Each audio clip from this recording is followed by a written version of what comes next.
Yes, my viewers and subscribers, so I'm back with you with a follow-up of a video that I did yesterday revealing that the death of Melissa Silvera 6 weeks ago, which was reported as a death in her sleep, was revealed on Friday that there were bullet wounds found in her body, 3 fragmented bullets, and so the autopsy revealed that she died from gunshot wounds.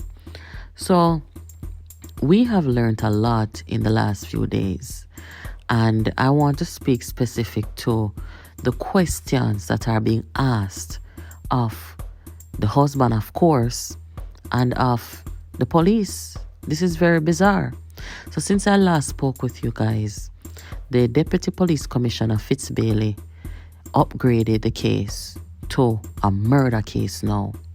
Before it was not so, because the report was that she died in her sleep, and we even heard the medical terminology aneurysm mentioned. So the questions that we have to ask is, number one, when Melissa died, who was in the house with her? Who found her? At what time was she found? At what time did the police get called? Who pronounced her dead? Who found this aneurysm that she died from before the final autopsy report was done? These are some very serious questions. Most importantly, people are asking about the police officers who were called to the scene. When they arrived, did they see any signs, or did they document any signs of trauma to her body, whether it be the bullet wounds, whether it be blood, And if there were no signs of trauma, no signs of bleeding, who cleaned up this crime scene? I am giving the police the benefit of the doubt. Let us say the police went there and they recorded what they saw and they took the statement that they received, and they saw no indication that the incident was a murder. That crime scene, now we can call it a crime scene, it would have been cleaned up. So who cleaned up the crime scene? As you guys know, her husband, Joyland Silvera, has retained the legal services of Peter Champagny. And we know that the murder took place 6 weeks ago. Joyland Silvera had been accepting condolences from everybody, including Mark Golding, members of the public, members who knew them, and members of the public who knew them, so on and so forth. And he accepted those condolences, knowing that the public was under the impression that the woman died in her sleep. Never mentioned anything about gunshots. Did he hear any gunshots? What really happened here? It appears that she was murdered in her sleep. And what I find to be interesting is to hire a lawyer. I mean, most people, something like this happens and they know that they're innocent, they will speak for themselves. For example, Philip Paulwell, in everything that happened with his daughter and her mother. And yes, there were speculations about whether he was involved, but he never hired a lawyer. He did not put himself in a position to look like he was ready to go to battle legally with anybody. No, but Silvera is lawyered up. One of the interesting things I find here also regarding the People's National Party, Silvera is a chairman.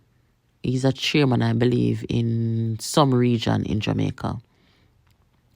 And he was also playing a role in the safety of Mark Golding, the opposition leader.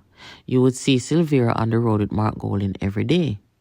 I think he had something to do with the security of Mark Golding. And Mark Golding has not come out and said anything. This is a member of his party, a man he's with every day almost. And he has not said anything publicly. No one is saying that he should come out and call the man guilty, but he could at least come out and say, we are sorry to hear about the turn of events, and we hope the police, can work swiftly to bring answers to the family of Melissa. Not even that. And when you look at how the Jamaica Labour Party handled this whole George Wright thing, when George Wright used a stool to beat his wife, the JLP had no choice but to expel him from their party. So, with the People's National Party now, are they just going to go on every day like nothing happened? Like they're not going to try to distance themselves from this crime scene, this murder scene? This is why I keep saying that I don't know if Mark Golding is working with a full deck of cards.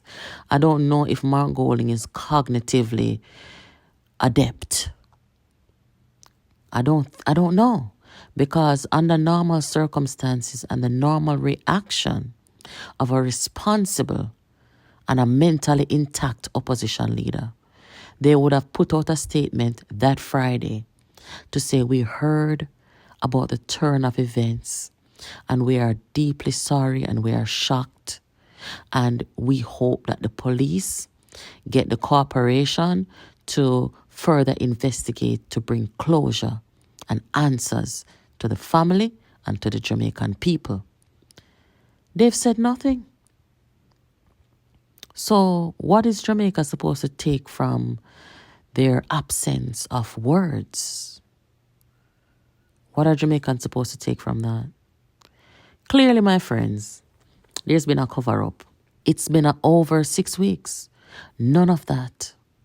Normal people who are innocent, they would say, listen, I'm torn up by this. This is what happened to my wife. My wife was shot. Excitement.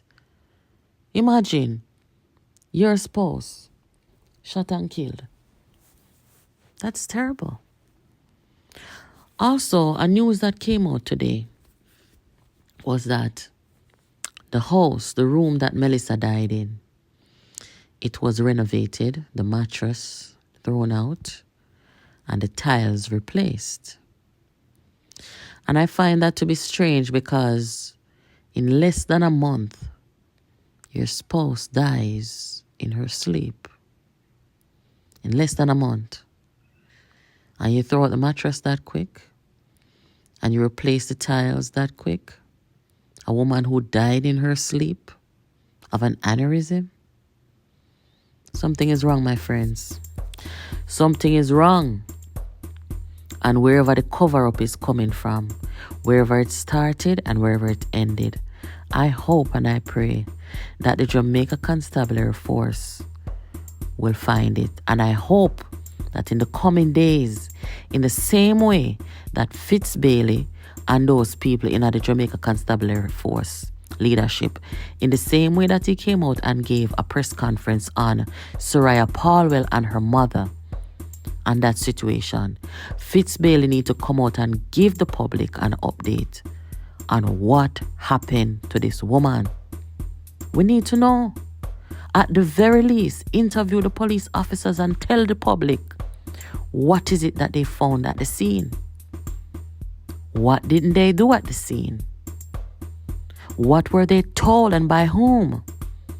These are simple questions that can be found out within less than 24 hours. But the Jamaica Constabulary Force must not keep this, hush-hush. It doesn't matter what class of people. It doesn't matter who was former member of parliament.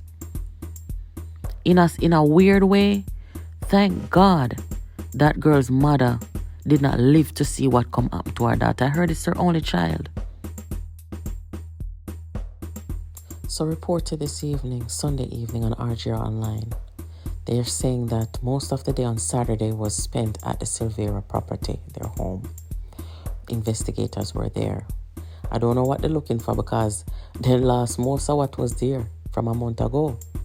And they said that sources indicated that Mr. Silvera was not in the home the night the wife died. Most people are just now hearing this.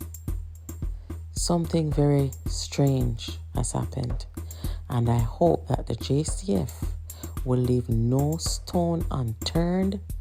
Nobody gets the benefit of the doubt. This woman died and left 3 children grieving.